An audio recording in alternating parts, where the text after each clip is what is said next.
Mas Gibran ini? Apakah tidak dirasa Terlalu muda dan masih... Gimana kalau kehendak rakyat begitu? Ya. Berarti Ini kita tidak bicara kehendak elit, tapi ini kalau ada dukungan dari rakyat, Anda sendiri dengar di mana, ya. setelah putusan MK dibahas bersama Iya kita. dong, kita tunggu di MK. Meski begitu, Prabowo mengatakan akan tetap menunggu hasil putusan Mahkamah Konstitusi tentang batas usia minimal Capres-Cawapres. Tim TV One mengabarkan.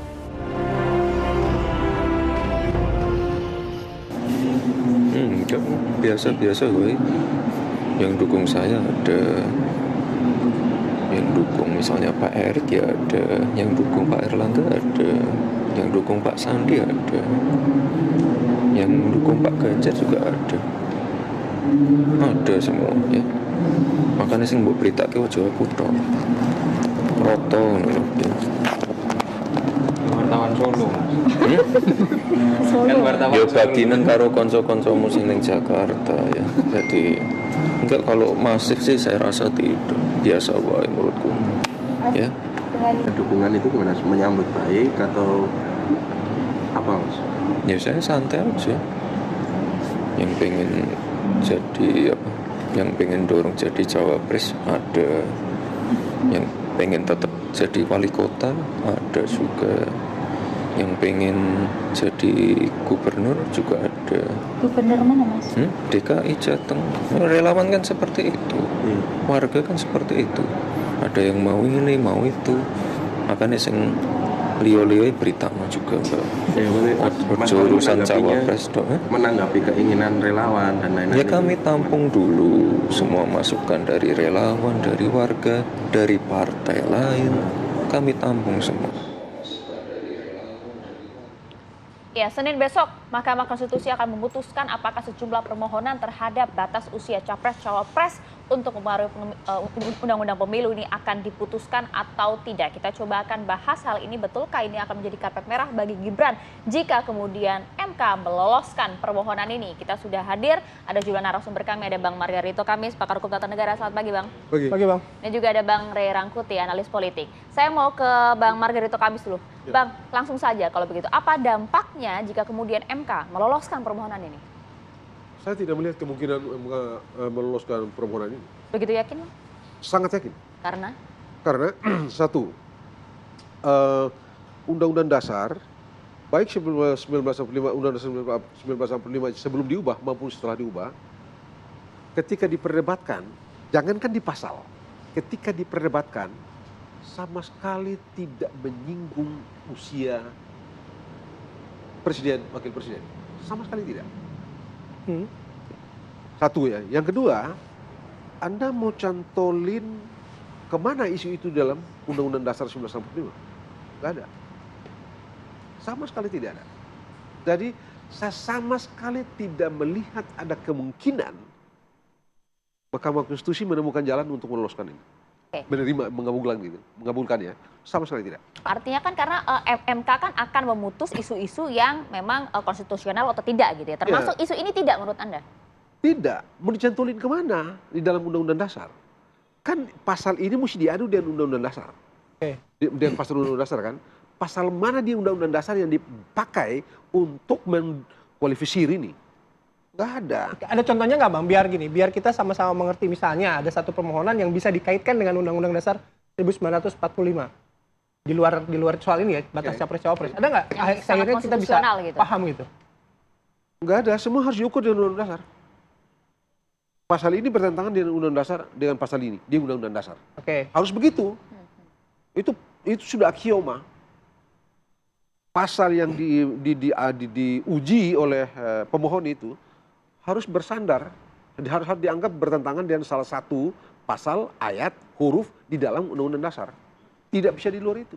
Dan ini soal batas Capres-Cawapres nggak ada sama sekali. Sama sekali tidak ada. Anda mau bawa ini larikan dia ke human rights misalnya, hak asasi di ranah pasal 28 misalnya, tetap aja nggak ketemu. Tetap aja nggak ketemu. Mengapa nggak ketemu? Karena di pasal 6A itu mengatur syarat-syarat capres juga. Kalau Anda bilang ini membatasi hak orang, di pasal 6A membatasi enggak?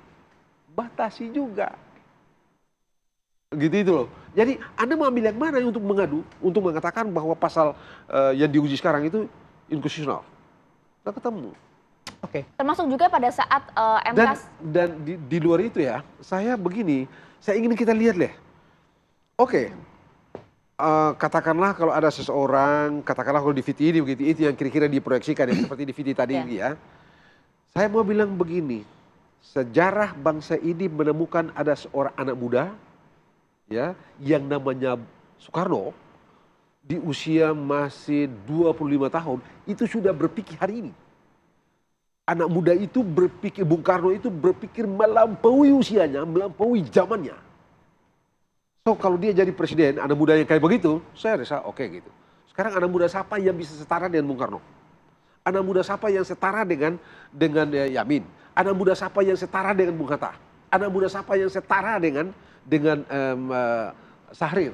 Kalau anak muda ini, kita tahu dari 98, sudah ribut di jalan, sudah punya mimpi ke depan. Anak-anak muda 98 itu punya mimpi ke depan.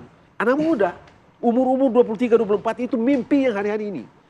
Anak muda yang sekarang, Anak muda yang mana maksudnya, Bang? nggak tahu deh saya. Anak muda yang sekarang gitu. Coba Anda cek di apalah. Kita menemukan apa di situ? Saya mau bilang kita tidak boleh pertaruhkan bangsa ini. Oke, menarik ya soal anak muda ya, soal pemikiran. Anak muda ini. Tapi semuanya nanti yang putuskan MK. Enggak, nanti saya tanya. Tapi saya mau ke Bang Rey dulu ya, Bang Rey. Bang Rey, kalau ini kita misalnya lihat hasil putusan ini pasti ditunggu banyak ya. Terutama dalam kontestasi Pilpres ya, karena kan isunya, gosipnya kan ini kan akan membuat nama Gibran Rakabuming Raka ini berpasangan dengan Prabowo Subianto. Yang banyak diperbincangkan. Itukah inti dari soal putusan MK ini? Iya, dan lebih dari itu. Pertanyaannya misalnya kalau dikabulkan oleh MK, taruhlah dikabulkan ya. Pertanyaannya kenapa harus dikabulkan 35? Mengapa nggak kembali ke dasar saja bahwa setiap orang yang punya hak pilih dapat dipilih? Kalau pertanyaannya adalah soal demi mendorong anak-anak generasi muda, ya 17 tahun jauh lebih muda lagi kan. Dan 17 tahun itu sudah punya hak pilih. Kenapa didiskriminasi lagi? Kenapa harus 35 angka itu ya? Ke 35 gitu. Itu satu, artinya kalaupun mau diterima lah ya, kan demi bangsa dan negara munculnya kepemimpinan kaum muda macam-macam. Saya sih setuju itu gitu loh. Jadi setiap orang punya hak pilih, saat yang bersamaan dia punya hak untuk dipilih. Jadi langsung usia 17 aja sekalian begitu. Iya, itu menurut saya satu gitu. Nah yang kedua, saya tadi setuju dengan Pak Margarito ya. Ini nggak ditolak lah. Dari segi manapun Anda masuk, kalau apa namanya ini tuntutan ini, permohonan ini bakal ditolak. Cuma masalahnya kayaknya nggak di situ masuknya gitu loh. Maksudnya? Jadi permohonan soal 40 tahun ini akan ditolak, tapi saat yang bersamaan karena ada permohonan yang lain, maka permohonan yang lain itu menambahkan penolakan ini gitu loh. Jadi tetap usia 40 tahun, tapi lalu ada klausul baru. Klausul barunya itu adalah pernah menjabat jabatan kepala daerah. Nah, kepala daerah itu usia minimalnya 35 tahun. Dulu kira-kira tuh. Jadi ambigu dong kalau begitu, Bang. Ya itulah kemungkinan, dugaan saya. Jadi memang usia 40 tahun ini akan ditolak. Karena itu tadi, dari pintu mana aja pun Anda mau masuk, kalau masih pakai akal sehat itu nggak akan sesuai undang-undang. Tapi oleh karena itu dia ditolak, cuma karena ada pemohon lain yang meminta ada klausul itu, maka klausul itulah yang ditambahkan sebagai persyaratan lain. Jadi kalau ada sekitar 16 persyaratan ini sekarang menuju ke calon presiden, nah yang ini persyaratan ke-17 ditambah sendiri oleh MK. Melalui permohonan yang lain. Pemohon, ya. Jadi usia capres tetap 40 tahun, capres dan cawapres, tapi ada klausul baru dan atau pernah menjabat jabatan. Nah, menarik. Ini secara hukum seperti apa nanti dibaca oleh Bang Margarito Kamis ya. Usai jeda ya, Bang, sesaat lagi. Monggo. Kamu aja. Anda kembali di Apa Kabar Indonesia Pagi, kita lanjut perbincangan. Saya langsung ke Bang Margarito. Bang, dengan argumen tadi disampaikan oleh Bang Rey, ada 2 gugatan, tapi mungkin keputusannya akan saling berkaitan. Begini. Bisa? Konyol betul Mahkamah Konstitusi kalau dia mengambil formula yang kedua itu. Apa tadi itu? 40 tahun atau sudah pernah menjadi bupati atau Kepala daerah. Kepala daerah, gitu ya. 35 tahun kan syaratnya. Sangat konyol, super konyol. Why? Itu kerjanya DPR, bukan kerja mereka. Oke. Terus? Itu. Yang tambah syarat itu kan, Anda membuat syarat baru loh. Yang harusnya Bikin diputuskan norma oleh baru, kan? DPR. Itu kerjaannya para pembuat undang-undang, bukan kerja Mahkamah Konstitusi. Open Kerja legal policy. Mahkamah Konstitusi itu melakukan interpretasi, melakukan penafsiran, bukan bikin baru. Tapi gimana kalau dihubungkan Kalau misalnya begitu itu Mahkamah Konstitusi nanti kalau pakai istilah Thomas Jefferson, Presiden Amerika Serikat yang ketiga itu, despotik. Oke. Senang atau tidak, suka atau tidak, ini Mahkamah Konstitusi layak ditempel despotik. Maksudnya mahkamah keluarga gitu. Bang, tapi kalau dikaitkan ya, Gue pakai ini ya. ya nggak apa-apa. Dikaitkan gitu. Kalau misalnya kita lihat soal putusan MK juga soal usia hakim MK, kemudian Masa jabatan KPK. masa jabatan KPK.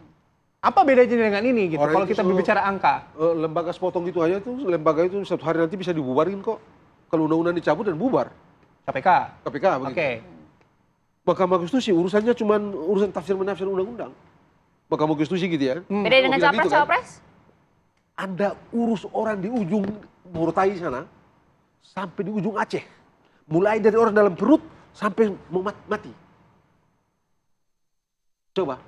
Terus Anda serahkan bangsa urusan sebesar itu pada, maaf ya, saya bilang begini, oke anak muda, kalau Anda memiliki kapasitas setara Bung Karno yang usia 26 tahun, 25 tahun sudah jadi idol.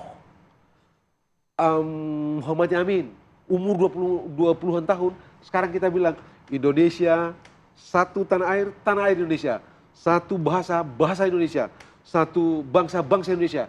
Anak-anak 20-an tahun yang luar biasa. Siapa itu sekarang setara itu? Masih hebat dia loh, jangan salah. Loh, anak-anak 98 itu hebat-hebat loh. Budiman Sujatmiko, Oke. Haris Rusli. Ya, anak-anak 98 itu top-top semua. Anak-anak masih muda dan pikir yang hari ini terjadi ini nih. Mahkamah Konstitusi lahir orang-orang ini nih. KPU itu lahir, ini mimpi orang-orang ini nih. Anak-anak muda gitu. Tapi bagaimanapun Pikiran hebat. secara hukum masuk tidak? Dari segi, enggak, kita mesti apa? Yang mana yang Anda bilang masuk? Ini tadi untuk kemudian digabungkan asal ada tambahan tidak klausul. bisa. Tetap tidak ya? Bisa. Oke. Itu tadi saya bilang kalau Anda pakai syarat itu, maka dengan segala hormat saya pada teman-teman di Mahkamah Konstitusi, saya mesti bilang Mahkamah ini despotik. Artinya? Ya karena Anda terlalu salah. Memaksakan barang yang terlalu konyol. Ini kerjanya, kok sedang ngambil gitu gimana sih? Uang kita hidup ini kan pakai aturan. Ada aturan, ada rules, ada etika. Begitu kita berbangsa. Oke. Bang Rey, Ya. menurut pakar hukum tata negara itu tidak mungkin itu konyol, tapi melihat banyak tingginya penetrasi politik di sini dan juga Anda melihat kedekatan dan lain hal, dimungkinkan? Saya ini banyak ketemu dengan kawan-kawan ahli hukum tata negara ya. Hampir orang yang semua saya temui itu menyatakan ini sangat tidak layak diterima permohonan ini gitu. Maka kalau hakim MK yang 9 itu juga tetap menerima permohonan misalnya, atau katakanlah ya membuat zigzag lah dengan misalnya memasukkan klausul itu gitu. Ya saya nggak tahu lagi mereka mau bisa kok berbeda 9 itu dengan banyak ahli hukum tata negara di Republik ini gitu. Itu saya nggak tahu lagi menjelaskannya. Tadi kan Bung Margari itu udah mengatakan ini sangat despotik banget nih. Gitu. Nah, apakah hakim-hakim konstitusi itu mau mempertontonkan ya kan sesuatu yang menurut hampir semua yang saya dengar setidaknya ya, yang saya dengar tentu para ahli hukum tata negara yang menolak itu lalu mereka mempertontonkan yang sebaliknya. Ya saya nggak tahu. maknanya apa kalau misalnya sampai diterima dengan klausul yang tadi sama Bang Rey sampaikan? Ya terjadi kekacauan yang luar biasa lah. Nah pada tingkat tertentu. Marwah hakim juga berpengaruh? Ya bukan hanya soal itu. Jadi kita udah nggak melihat lagi ini hakim Mahkamah Konstitusi itu kayak DPR. DPR nanti kayak Mahkamah Konstitusi. Kan repot kita semua gitu. Nah oleh karena itu ya harus kembali ke ininya masing-masing menurut saya ya. Jangan terlalu dipaksakan, bekerja sesuai dengan koridor macam-macam dan seterusnya itu kekacauan yang kita alami. Nah Lebih kalau misalnya klausul itu mereka terima dengan fakta yang kita alami akhir-akhir ini secara politik. Yang dugaan saya, yang banyak menerima manfaat dari keputusan itu, kalaupun ada nanti, kan kita belum tahu. Itu dinasti politik. Kan pejabat-pejabat di daerah itu khusus kepala daerah itu macam-macam. Dan anggota DPR kan itu bagian dari penyelenggara negara kan. Itu umumnya kan punya hubungan darah politik dengan ya keluarga macam-macam. Kan ketua Mahkamah Konstitusi dengan... Nah itu dia. Nah apakah ya situasi opini publik kan nggak bisa diatur ya? Itu artinya situasi ini akan memperpanjang dinasti politik di Indonesia yang hingga hari ini jelas-jelas tidak memberi manfaat apapun bagi Republik dari kondisi dinasti politik ini. Oke, Bang Rey, tingkat korupsi karena dinasti politik tinggi sekali. Oke, itu tanggapan Anda. Tapi saya mau berkacanya begini, kita tinggalkan dulu, melepaskan dulu soal putusan MK gitu ya. Tapi kalau kita lihat peristiwanya, ada beberapa event begitu ya, ada beberapa peristiwa yang saat ini dorongan Prabowo Gibran itu semakin meluas. Kita lihat ada peristiwa pembagian pencetakan kaos. Ada Billboard deklarasi di beberapa lokasi. Nah ini bertemali. Memang kau sudah cetak, ente tahu. Cetak antara siapa dan siapa. Yang menarik bagi saya adalah saya belum pernah dengar Golkar dan PAN mendorong nama Gibran. Tapi Prabowo pada saat ditanya oleh wartawan bagaimana soal cawapres, apakah nama Gibran masuk, jawabannya tegas sekali. Kita tunggu keputusan MK. Nah iya, tapi kan yang lain sudah pada mendorong kan. Apakah itu namanya relawan, apakah pengurus-pengurus Gerindra di bawah, Gibran. Tapi saya tidak pernah melihat dan mendengar situasi ini tumbuh di PAN dan Golkar. Koalisi lain. Jadi mereka belum memberikan satu nama pun. Apakah sebetulnya menunjukkan bahwa mereka keberatan atau tidak, kita nggak tahu. Tapi kalau hitungan politiknya, secara politik menurut saya Airlangga jauh lebih dekat ke wakil presiden itu dibandingkan dengan Gibran. Satu, Gibran adalah anggota partai politik yang lain yang sudah punya calon presiden sendiri namanya Ganjar Pranowo. Kan kira-kira gitu. Nah yang kedua adalah Gibran tidak lebih baik elektabilitasnya misalnya dibandingkan dengan calon yang diusung oleh PAN. Dalam hal ini adalah Erick Thohir. Yang ketiga, ada persoalan dan citra negatif yang terbangun kalau Gibran misalnya dipilih sebagai calon wakil presiden. Satu, asumsi ada paksaan soal putusan Mahkamah Konstitusi. Dan yang kedua adalah makin menguatnya apa yang disebut dengan dinasti politik. Jangan-jangan pemasangan mereka bukan meningkatkan citra Pak Jokowi dan elektabilitasnya, yang ada adalah menumbuhkan rasa ketidaksukaan publik karena situasinya seolah-olah semua serba dipaksakan. Ada anak presiden 2 hari jadi anggota partai lalu jadi ketua umum.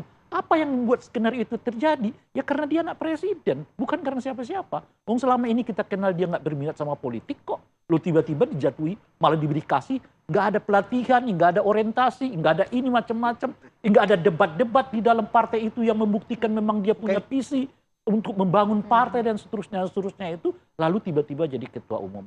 Pun juga hal yang terjadi.